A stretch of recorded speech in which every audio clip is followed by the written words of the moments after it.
Hi YouTube, welcome to the video.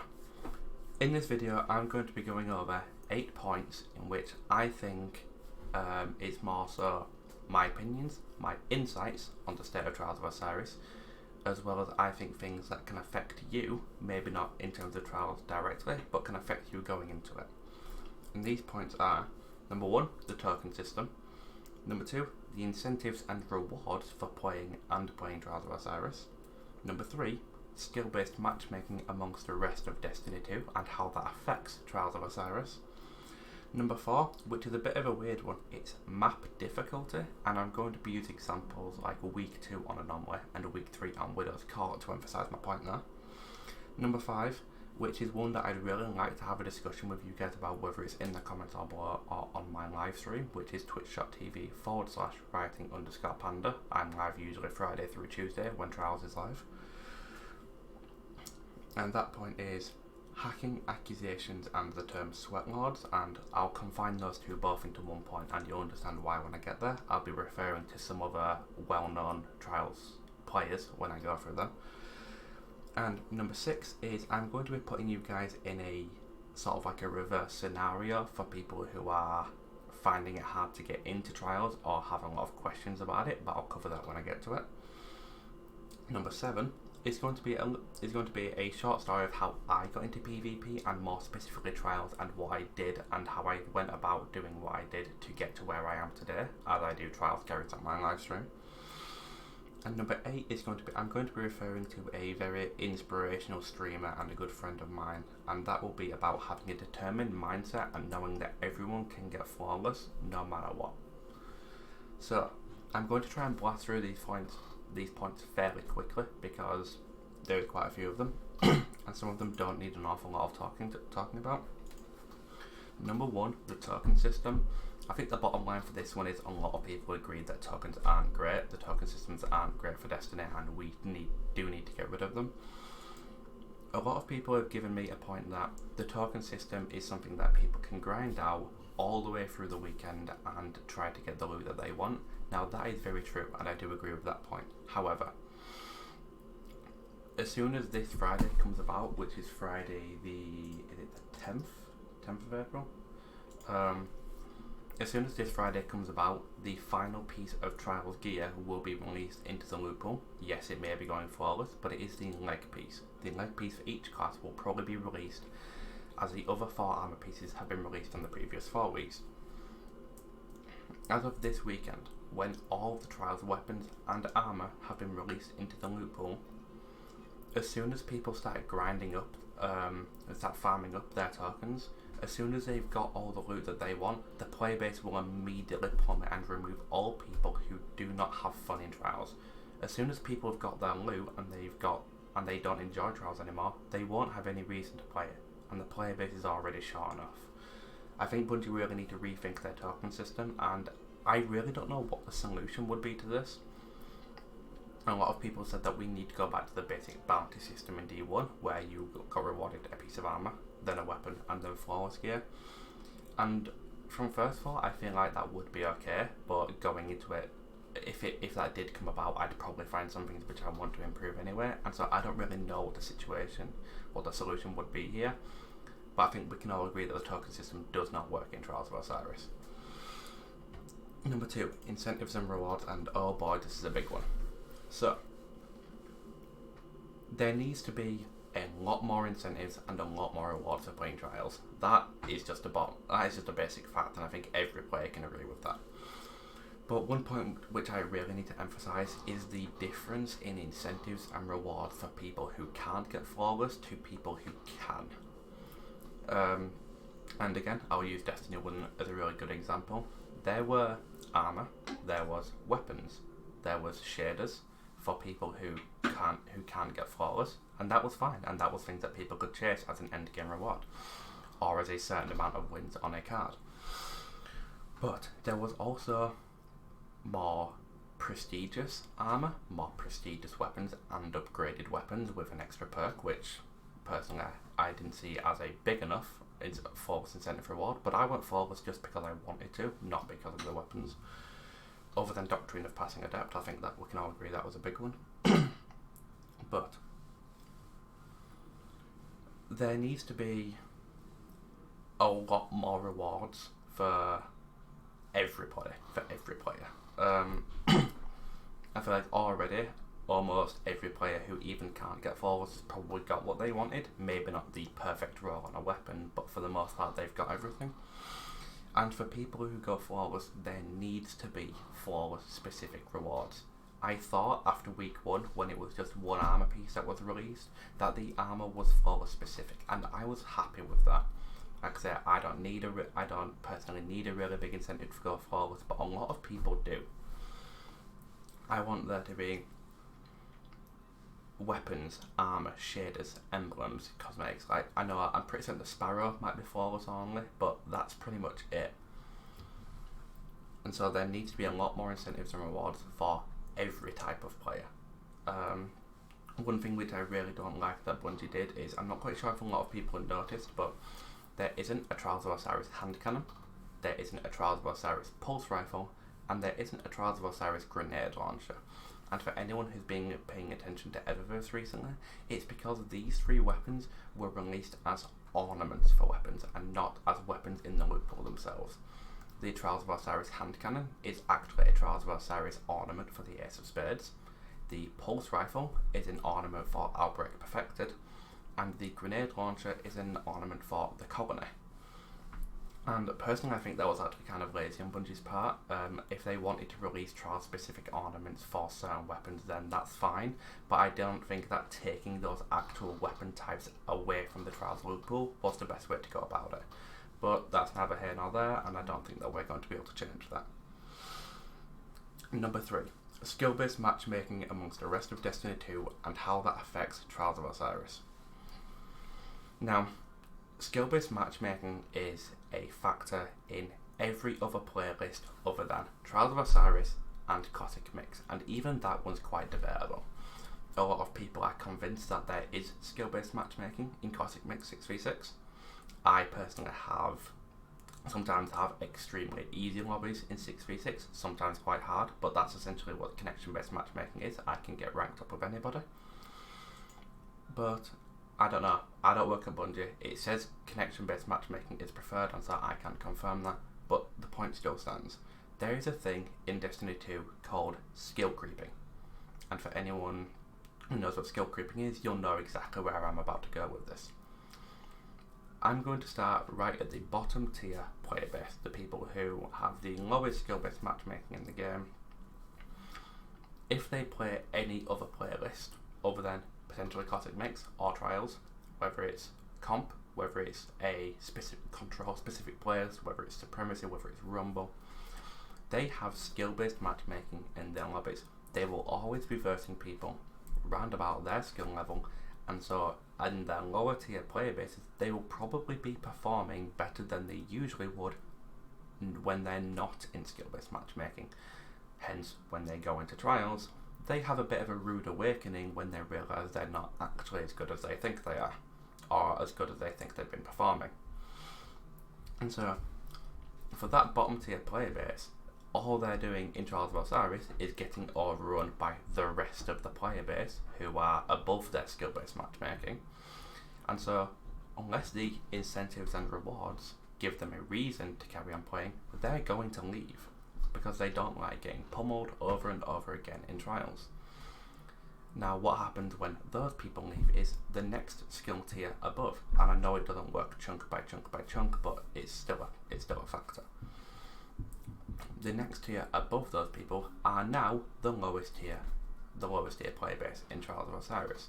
And so what's going to happen when they realise that they can't pummel the people below them, and they're just going to get stomped by the rest of the lobbies? Unless the incentives and rewards are good enough to keep them there, they're going to leave. And so this happens bit by bit, where the lowest tier of the player base just keeps leaving the game. And this process does slow down as you get up into the higher ranks of player base, just because the more skilled people at PvP have probably put a lot more time into PvP, probably enjoy PvP a lot more, and so it's going to take a lot more to bring them out of the game, and for them to say that Trials isn't worth it. But the fact is, it will happen eventually. this skill creeping is something that happens in every single game that has, I'd say, any ranking system or any skill based system, regardless of what that system may be. But it's happening awfully fast in Trials. It is happening extremely fast, and we need to find a way to stop that. And the way to stop that would probably be one of two things. One, increase the incentives and reward for all players to play Trials of Osiris to maintain the player base. Number two, remove skill-based matchmaking from every playlist in the game. Completely remove skill-based matchmaking. Now that one might strike up a bit of feedback and a bit of discussion, and so I'm happy to talk to you people about that and why I think that should be the best option. Number 4, map difficulty, using Widow's Court and Anomaly as examples. Starting with Widow's Court on week 3, Widow's Court, even D1, is renownedly known as a map where snipers rule. Snipers dominate because there are so many places, because it's so open, and there are so many places for snipers to go where they can get a pick. And in Trials of Osiris, a sniper getting a pick and collapsing on the enemy team 2v3 is the best way to play, is the best way to win a round. And so, the skill ceiling for snipers in Destiny 2 is extremely high.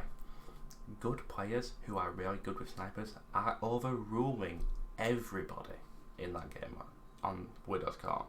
They're just dominating, they're just trampling everybody. And so that's even harder for the average or below average player base when if they come up against a team who on paper isn't that great, but they have a person who can hit their sniper shots, then that's it. They're probably going to lose that game because that sniper can get a pick and then it's 3v2, and that's just a bad situation. And so that's another reason why a lot of the average or lower tier player base probably didn't like Widow's Court and wanted to stop playing Trials afterwards, because they just got brutalized in that previous week. Also using Anomaly, and whilst talking about this, I'm also going to be referring to the hard light quote unquote meta and hard light spam. I'm going to cover these pretty quickly. Anomaly, from what I've heard from a lot of people who I would say are about average, some above average, some below average, that they really liked Anomaly. They really liked that map. Personally, I freaking hated it. A lot of the people who I play with freaking hated it. And they used the term hard light spam to explain why they hated it. And to be honest, I can't really blame them. Hard light has a lot of rooms, has a lot of walls, has a lot of corners, where if you just murder those walls with hard light and just watch the bullets ricochet, then sometimes that can work out for you. And for a lot of people who either don't want to play that way or find it increasingly frustrating when they die to a player who's below average because they randomly fired hard light at a wall, that can get quite frustrating, and I understand that. Now, the hard light meta. Meta stands for most efficient tactic available. Most efficient does not always mean it is the best way to play. Meta does not mean that it is the best weapon to use. Hard light is not the best weapon in the game. It is by far the most overused weapon in the game, and that is not because of its skill power, but because of its ease of use. Hard light is not the greatest, it is the easiest, and that's why it's getting used so much. It does not have the fastest time to kill, not unless you ricochet all 6 bullets and you do like 50 damage to the head or whatever, but that I find that very hard to believe that people do that consistently. Hard light is a 600 RPM auto rifle. It does 25 to the head, the same thing that Cerberus Regime does, the same thing that Monte Carlo does, the same thing that any 600 RPM auto rifle does. It drops a target in 0.7 seconds optimally, and so it's no better than Cerberus Regime. Hell, Cerberus Regime's a lot better if you can spin it up. Monte Carlo's a lot better if you can get Markov Chain, because it's essentially Rampage. But hard light is overused, and it is classed as meta because it is the easiest, and that's why a lot of people who used hard light, who maybe weren't average or below average or just above average players, loved Anomaly because that's what they needed to do, that's what they could do, and it worked for them. My solution to that really quickly would be to remove the ricochet round from hard light. and I've been told, and when I said this to someone before, I got told that the Ricochet rounds is Hardlight's exotic perk, and so you can't take that away. You are correct, it is its exotic perk, but it also has 3 different elements, which is its PvE aspect, and it also has 0 damage drop off. For the love of God, I think that's a good enough exotic perk on its own. I think we can all agree that having no damage drop off on Hardlight is better than Mighty Multitool's Outlaw. What is the point in Mighty Multitool having Outlaw? So, my solution to Bungie would be to remove the Ricochet round from Hardlight, and I can guarantee you the Hardlight spam would dramatically decrease. Dramatically. Now, moving on. Hacking accusations and the term sweat lords. And for those of you guys who don't pay attention to Twitch, who didn't pay attention to competitive Destiny back when tournaments were a thing, or in case you've been living under a rock, you may not know who Luminosity, Lil Sonic, Potato and Panda are, but they are 4 of the world's greatest players. Now, I'm just going to give you guys a bit of an example and then I'm going to move on because this video might be taking a while. Yeah, 16 minutes already. So, if a player who is fairly new to PvP, brand new to Trials, doesn't really pay an awful lot of attention in the game, but thought they'd give Trials a go, more so below average player, they go into Trials of Osiris. They come up against Luminosity and Lil Sonic doing a carry. They stream together, they do carries together. If that person doesn't know who those 2 players are, because of how easy it is to call out hackers in Destiny 2 now, those 2 people would get accused of hacking immediately. Immediately. And that's not because they are actually hacking, but because they are very, very good. Naturally very, very good. And their natural ability is also why I want to talk about the term sweat lords. And this one is probably going to be up for a bit of discussion as well, and this one might bring a bit of backlash, but just from my experience, this is the way that I see it. I watch average or below average players, or even people who I carry myself on my streams. They accuse people of hacking, or the other team get called sweat lords, and I can already see the one person in the comments telling me that KD and statistics doesn't make a difference, and you're correct, but it is a good indicator. And they get hit by one good sniper shot, or they slide through a door and they get quick scoped. Doesn't mean that the person's hacking, but the person gets accused of aimbot immediately, just because they hit one good shot. Now, if the person starts off a Trials game, blinks up into the air, floats across the entire map, and Nova bombs your entire team before you can even move, or rapid fires a mountaintop at 100 shots a second, they are hacking.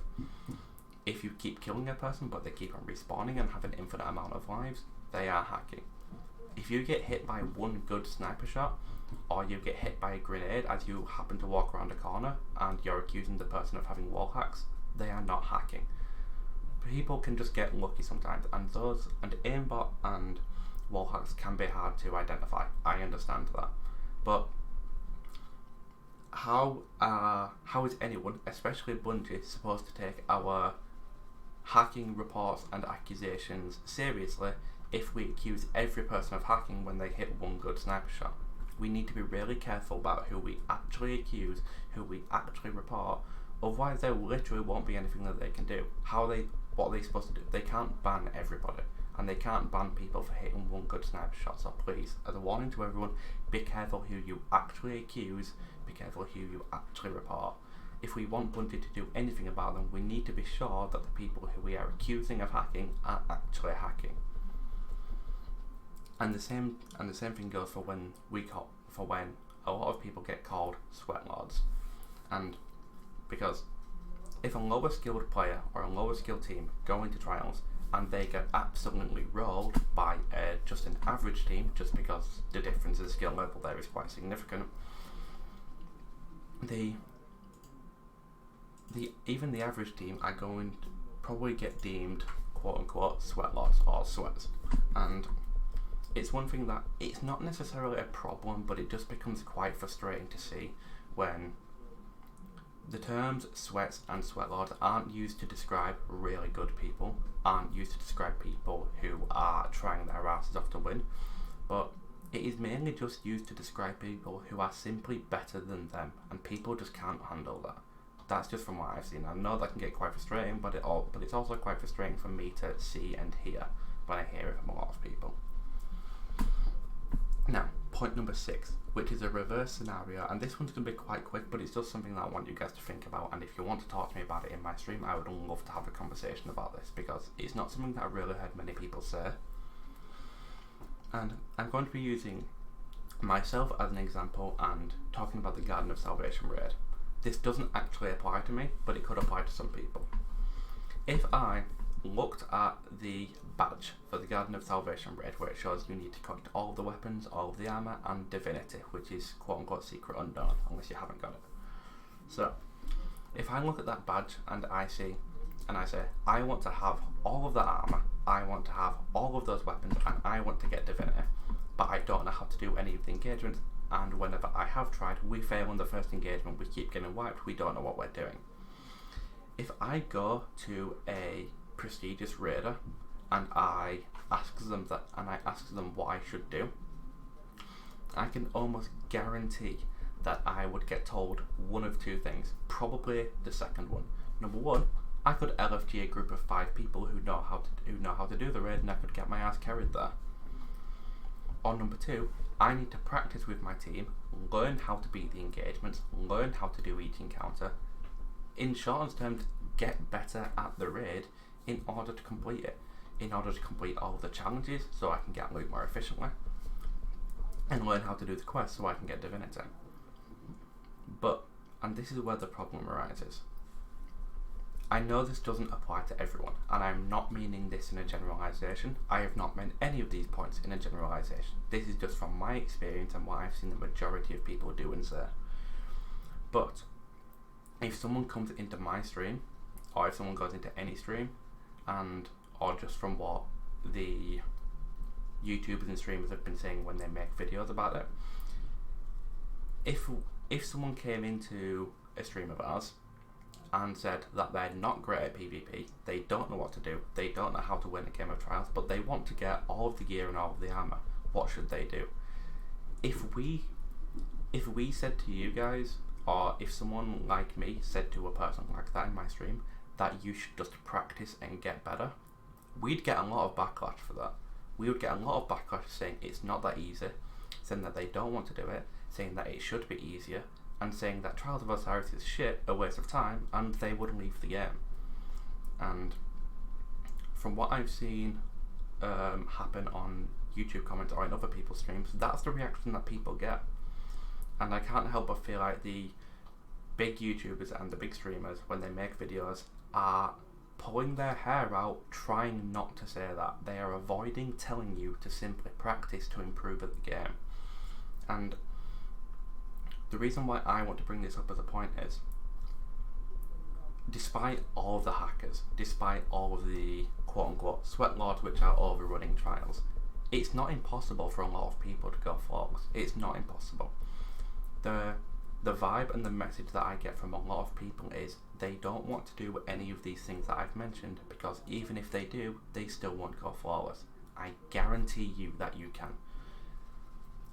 There are a lot of people which are definitely under the average skill base, and they still go flawless quite consistently. Not because they don't shy away from the crucible. They don't get overrun one game after another and then leave. And that's going to lead us quite nicely into the story of how I got into PvP, and more specifically Trials. And again, I'm not saying that KD makes all the difference, but it is a good indicator. I started playing PvP in Destiny 1 Taken King about a third of the way into year 2, where me, my brother, and my best friend at the time, we actually got all of our PS4s, this back in the PS4 days, we got all of our PS4s, my best friend came around to my house, we had 3 PS4s set up in my living room, all of us sat in our living rooms, and we were just playing. We were all playing on our PS4s, playing Trials of Osiris in my living room together. 3 PS4s, 3 TVs, 1 room, and it was the best thing ever. It's what we would do every single weekend. And one time, when my brother first said to me that we should play Trials, we should see how far we get, we should see if we can get falls, and I was like, no way, it's way too difficult. And I was a patroller when I first started playing Destiny. I had no idea what to do. I had hardly any idea how to shoot a gun. I would go into the Cosmodrome, pick up kill all patrols, and just start shooting some dregs with an auto rifle. That's who I was. So when my brother mentioned to me that we should play Trials, I was like, what the hell do you think you're talking about? I was like, no. But he convinced me to do it anyway. And we got to 2 wins, and then 3 wins. 1 week we got to 5, and I was like, I'm buzzing with this. And at this time, I was like a 0.4. I was very, very bad. I was terrible at PvP at this point. My friend was a 0.5, and my brother was a 0.7. We had absolutely no right going flawless with how badly we were at the game. But about halfway through year 2, it was Burning Shrine, and we got beaten by a tactic that overrun us more than any other tactic did. And we got overrun most games. And so we thought, we're all going to use that strategy. We're going to bring all PS4s into our living room, so there wasn't the 1 second mic delay from PS4. We cut out the mic delay, and so the communication was more crisp, it was more efficient, it was quicker. We did everything that we could to get the flawless, because we didn't shy away from the Crucible. We weren't scared of it. We saw the challenge, we saw the rewards at the end. Incentives and rewards, there needs to be an incentive for people to go flawless. But it was less about the loot and more about we are determined to get this done. We need to get this flawless. And so it was about 11 PM on a Monday night, and for the UK that was our last run. All 3 of us were still in high school at this point. It wasn't like we had 24 hours a day to try and practice this. All we had was the weekend because we had school the next day. And so the final run of Trials of Osiris on the Monday night on Burning Shrine, this was going to be the final run of the weekend because then my friend had to go home and whatnot. And we got overrun by a tactic which was 3 Striker Titans with Juggernaut shields using Mida multi-tools for the increased mobility and party crashes, and just running at them with a shotgun. Which, it was a bit of an ape tactic, but back then it worked. Us 3 used that tactic, and we went flawless that day. We went flawless on the last possible opportunity that week, and we did that out of learning how to beat other people by getting beaten ourselves, and using that tactic against people. And ever since then, I have fallen in love with PvP, and that moves us on to always having a determined mindset and knowing that everyone can get flawless. But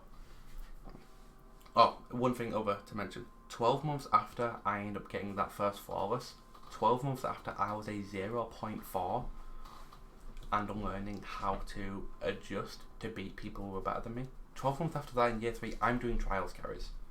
Again, I was still in full-time education. I couldn't sit there and practice, but I played and I practiced and I tried, and if I wasn't playing the game myself, I had a Twitch streamer of a really good streamer who I wanted to learn from, or I was watching YouTube videos talking about how to improve my skill set. I was doing everything that I possibly could to improve at the game just because I wanted to get better, but because I wanted to get flawless, and I wasn't going to scream and cry and bitch for people to make it easier for me. If flawless was as hard as it was, then I will get to that level. I will get there. And that's the mindset that I had. And whilst referring to a determined mindset, I want to refer to an inspirational streamer and a good friend of mine, and her name is Miss Kenna. And I'll leave her Twitch link down below so you can go watch her. She's got a really awkward streaming schedule, though. She starts at like 5 in the morning her times because she's in the States or whatever. I don't know.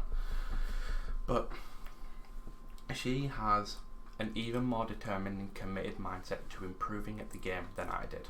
Miss Kenna came to PC just at the start of last season, before Trials came in, when PvP was probably at its worst state. Before Trials came in, the only people that played were the world's best. And so Miss Kenna is good on Xbox, but coming to PC, she had a really tough time. And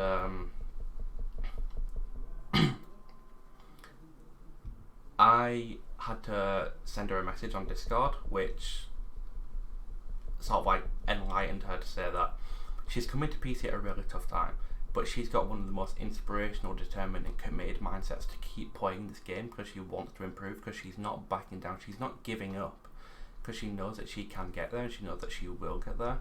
And I just think it's really, really inspirational to see such a public figure, especially on Twitch, having that mindset to try and share that with other people. And I think she deserves an awful lot more credit for having that mindset than what she's actually got. And that's what everyone in Trials needs to have. Getting flawless and getting all of the gear doesn't need to be made easier. Players need to learn to have that determined and committed mindset in order to do what they need to do to improve at the game to get there eventually. Because I promise you, with that mindset and having all of the aspects in place to try and help you improve, to the fact that you want to improve, you need to want to improve at the game to get there. But flawless can't come to you. You need to go to it. And I feel like that's a lot of things that Trials players need to know, rather than having all of the gear randomly circulate around to where it's available at 3 wins, to only get to 3 wins and then leave to get it eventually. I'd much prefer it if every player had a determined mindset to improve, to get flawless eventually, rather than waiting for all of the gear to come to them. But I think that's going to wrap up all of the points which I want to talk about. This is now a 32-minute video, Jesus Christ. I'd love to hear what other people have to say about any of these points. Like I said, I do stream over on twitch.tv/writing_panda, Friday through Tuesday when Trials, because I do free Trials carries. But for the most part, if anybody watching this video wants to talk to me about any of these points, I am more than happy. Leave a comment down below. I have my own Discord server, which is a command in my Twitch. You can DM me on Twitter, or you can see me in my stream. I'm more than happy to speak to anyone about this and try to explain to you why I feel like I think the way I do. I would love to hear your comments. I would love to hear your opinions. But yeah, I think that's going to wrap it up for me. I'm pretty certain that's everything that I want to say. And this is going to be a bit of an odd video for me. I didn't think I'd ever make this, but for everyone who's watching this video and has got to this point, I have 2 YouTube series starting next week, which I'm going to be releasing 1 episode on a Wednesday, 1 episode on a Thursday, so we can sort of keep my YouTube going whilst ever I'm not streaming, because I stream Friday through Tuesday. But yeah, look out for those, because those 2 are series which I'm really looking forward to bringing you guys. As of that, that's everything from me, and I hope to catch you all in my next video. Have a nice day, guys.